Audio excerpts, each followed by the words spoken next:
स्वागत है आप सबका मेरी नई वीडियो में। मेरे एग्ज़ाम्स कल ही ख़त्म हुए हैं और मैं घर आके यूट्यूब वीडियोस देखने लग जाता हूँ। तभी मेरे दिमाग में आता है क्यों ना एसएफएक्स बनाया जाए, वो भी खुद के।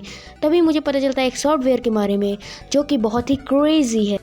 सॉफ्टवेयर का नाम है लैबचिप एंड ये तुम बिलीव नहीं करोगे, ये सिर्फ 150 KB का है।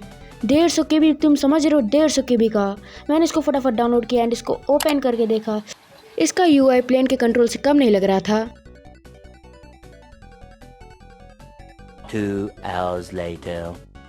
बहुत ही देर तक सॉफ्टवेयर को यूज़ करने के बाद मुझे थोड़ा आइडिया लग गया है और मेरे 3 टास्क हैं जो कि एसएफएक्स बनाने हैं।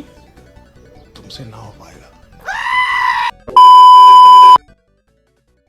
बहुत ही देर तक सॉफ्टवेयर को यूज़ करने के बाद मेरा जंप एसएफएक्स बन चुका है। सही बताऊँ, ये बनाना बहुत ही हार्ड था मेरे लिए एंड मेरा पहला टास्क कंप्लीट हो चुका है। अब आते हैं दूसरे टास्क की ओर। 2 hours later.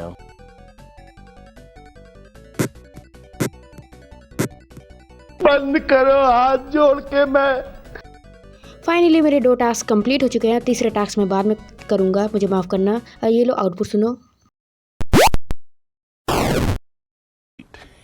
Yeah, boy.